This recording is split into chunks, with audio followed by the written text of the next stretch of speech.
Sometimes in our business and personal lives, we just need other people to keep secrets.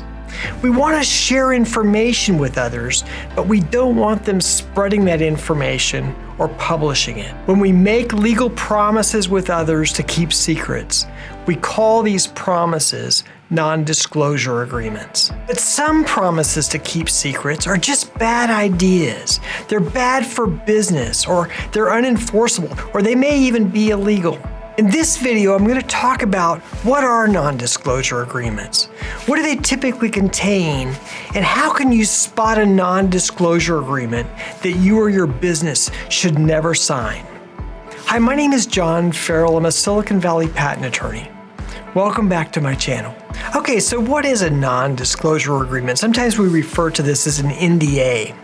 Well, a non-disclosure agreement is a legally binding contract between two people who promise not to share information with a third party. There are 5 terms or components that are typical of most non-disclosure agreements. And we're going to go through those quickly, and then we'll practice with a hypothetical, explaining each of the components in a bit more detail. The first and probably most important term in the typical non-disclosure agreement is a definition of the confidential information.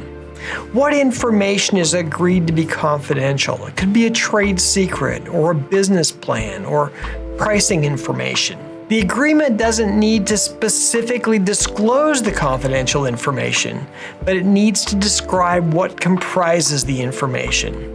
Maybe it's a trade secret or a business plan. It could be pricing information or employment terms. But it's important to draw distinct boundaries about what information is confidential and what's not. The second term identifies the obligation of the receiving party. What can the receiving party use the information for? A third common term in most non-disclosure agreements are something that we call the exclusions. And there are typically at least 3 exclusions. These 3 exclusions include information that's already known by the receiving party, information that is independently developed by the receiving party, and information that's rightfully obtained from others by the receiving party without restriction. There may be other exclusions listed, but most non-disclosure agreements include at least these 3. A fourth term of most non-disclosure agreements is the length of the agreement. How long will the agreement last? Is it 6 months, a year, 3 years, or longer? Most non-disclosure agreements include a specific period of time in which the agreement is enforceable. And the fifth term of most non-disclosure agreements is what are the consequences of breach? What happens if the secret gets out? These consequences for the breach of the agreement may include money damages, or they may include injunctive relief, which is an order from the court to stop the breach of the agreement. Okay, let's try a really simple hypothetical to exercise some of the terms of this non-disclosure agreement.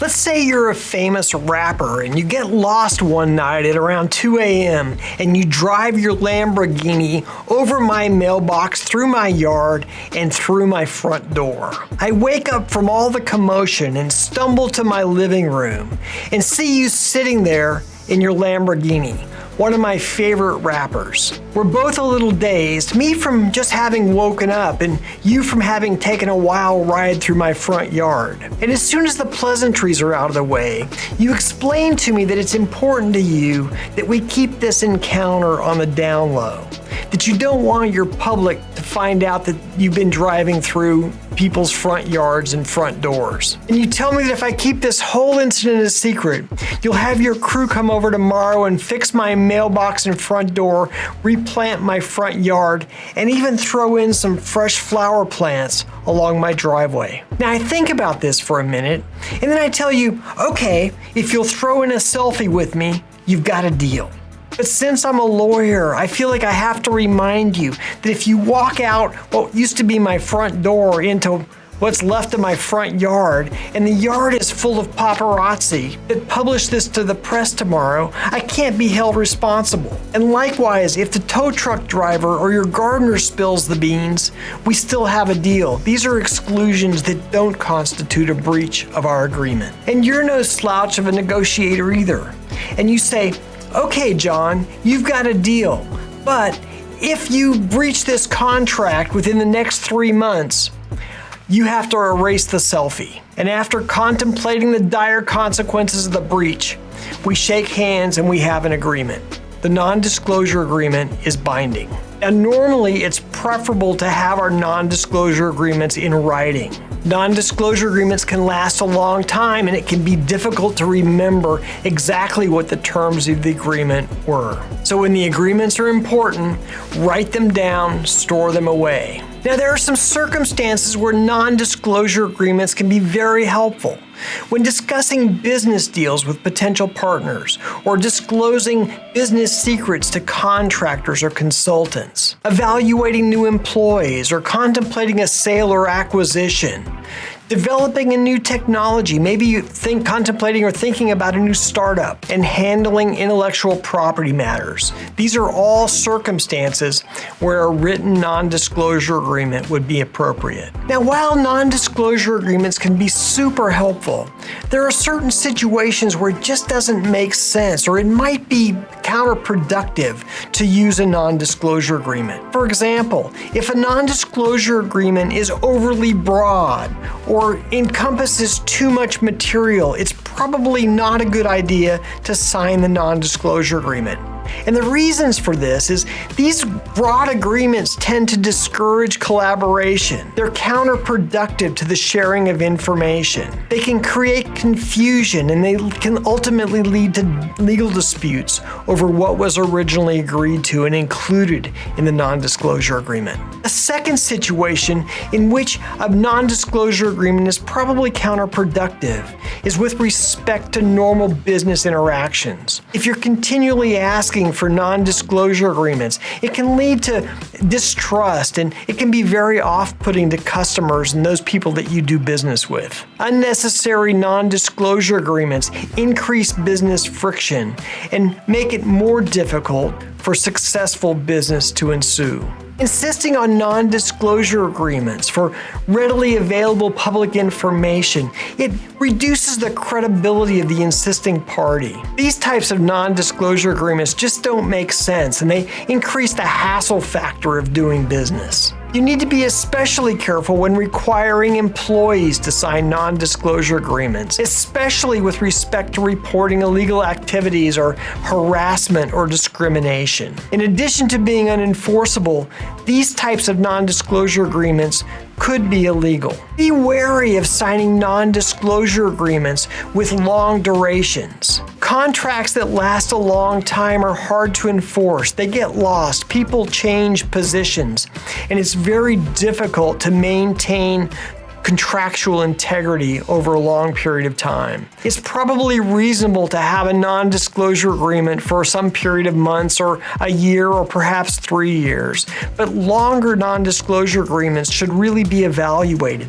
Is it essential to have a non-disclosure agreement that will last for multiple years? And how will that agreement be maintained and managed? In academia, the sharing of knowledge and information is essential and fundamental to the operation of academic institutions. We don't see the widespread use of NDAs in academia. Now, there are two other circumstances where non-disclosure agreements are typically not used. The first is with respect to submitting business plans to venture capital for possible investment. That's not to say that investors won't ultimately sign a non-disclosure agreement.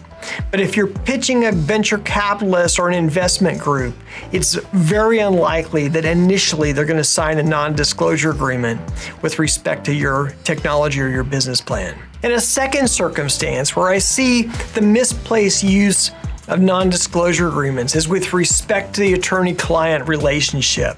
If you're working with an attorney, a non-disclosure agreement's not necessary. Every attorney already has a statutory and regulated duty of confidentiality to their clients. This statutory requirement is much more powerful and it has much more severe consequences than a mere non-disclosure agreement. So generally speaking, you don't need to worry about getting a confidentiality agreement or a non-disclosure agreement with your attorney.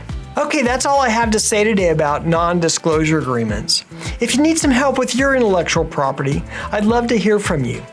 Drop me a message at the email address below. In the meantime, if you found this video useful, I think you'll find this next video useful as well. I'll see you over there.